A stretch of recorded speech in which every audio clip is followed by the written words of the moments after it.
The things that I share should not bring fear on any of us. They're intended to warn so that we can prepare. As the old saying has it, if you fail to plan, then you've planned to fail. In the United States today, there are approximately $56 trillion, that's American currency, of total debt in the financial system, but there's only about $9 trillion in their bank accounts.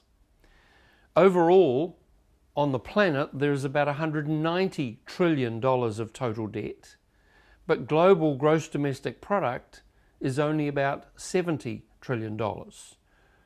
Something's not quite right here. So we have a house of cards that cannot survive a lot longer. They are going to crash because debt must always be repaid or written off. There's no way the global financial pyramid scheme is going to be able to hold up for too much longer. At some point, it just has to collapse. But when that happens, will you be ready and will you survive it? So I want to point you to a little nation below Turkey there on this map of Europe. It's marked in red. It's called Cyprus. Now, Cyprus had a problem. There was a lot of Russian money and others as well that was stashed there, getting good results. But they had a problem because their system was about to collapse. And their government discussed various ways of addressing this.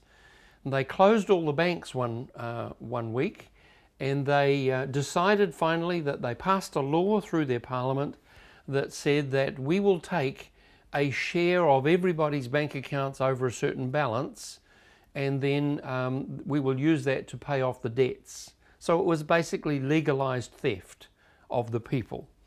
It's called a haircut. The interesting thing is, the same capacity is now available in almost every European nation, all the North American ones, South Africa, India, Australia, New Zealand, and elsewhere.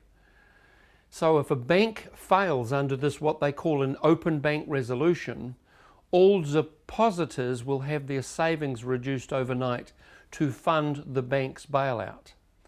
Now, in 2008, New Zealand government debt was just over 10 billion. It's now past 60 billion, and it's climbed $27 million every day since our Prime Minister got his job.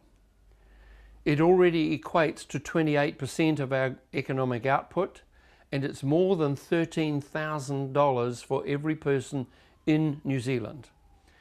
Our total national debt, as opposed to government debt, stands a little over $183 billion, which is almost $42,000 per citizen. But I'm comforted by Joseph in the Bible, who was Egypt's prime minister, and he helped save the people of his time because of righteous leadership, and if ever we needed that, we need it now. Since 1980, the cost price index, which measures inflation and so on, has risen by 425% in New Zealand, and other countries are not dissimilar. But that does not reveal the real extent of inflation or the watering down of our currency and its purchasing power. According to Valuation New Zealand, house prices have risen by almost 1,400% in the same period of a little over 30 years. So, what happens? What causes this problem? When the Treasury prints new banknotes, regardless of the size, the profit is paid over to the Treasury.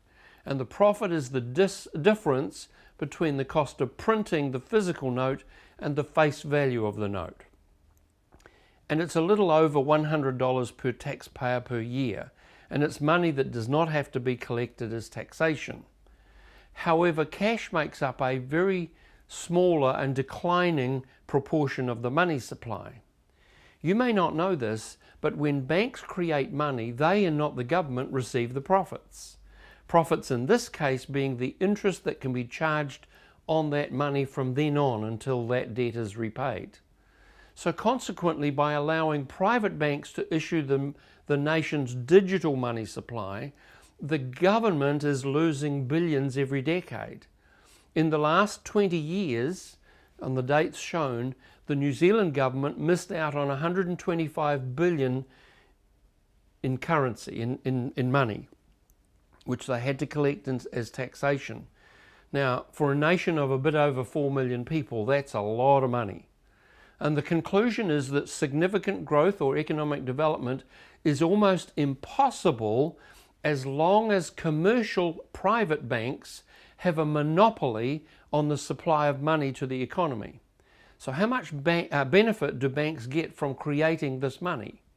Well, in 2008, the registered banks in New Zealand made $3.25 billion in profit, while the combined profit of the remainder of the stock exchange, minus the banks, only made $2.9 billion. There's the data. 95% of those profits leave the nation, usually for Australia and others. No wonder their economy was doing better than ours, because they're sucking all the money out of New Zealand. So it's the reason why the average New Zealand adult owes about $97,000, almost 200%, double the average salary. It's also the reason why nearly 17% of the average family income is spent on interest on this debt. It's the major but hidden contributor to problems like poverty, debt, environmental breakdown, economic instability, and other issues. And you need to understand there's a lot of people, not just Christians, who are concerned about these issues but are feeling powerless. Well, here's the solution. We have a simple solution to these problems. We fix the way banking works, we fix the money, and remove some of the root causes of many other social and economic problems.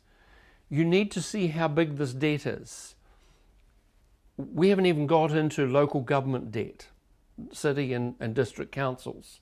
That's unsustainable as well. And this cannot go on for much longer.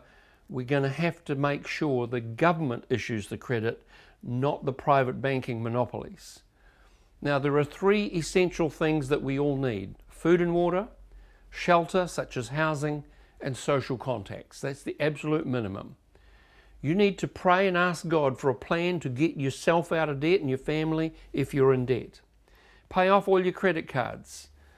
Pay them off every month so they don't ping you with very expensive money. Pay off all your other loans as quickly as you can, and if you've got to sell a few things that you really probably don't need, then do so to get out of debt. Make a choice to never run up credit card debt. It's the most expensive money outside of loan sharks. You may need to go without some non-essentials rather than go into debt at present. Just let what you've got last. And you need to find ways to grow your own food and to store it, because there's nothing as good as food out of your own garden. Now, for some people that's not easy, but for others it's just laziness or ignorance, and we need to overcome these. So, find a way to grow your own food, because there's a day of judgment coming in the financial and economic realm as well. If you want more information on this, both in book and DVD, it's called The Jubilee, The Shemitah, and Surviving the Debt Crisis. And they're both available now and also as an ebook.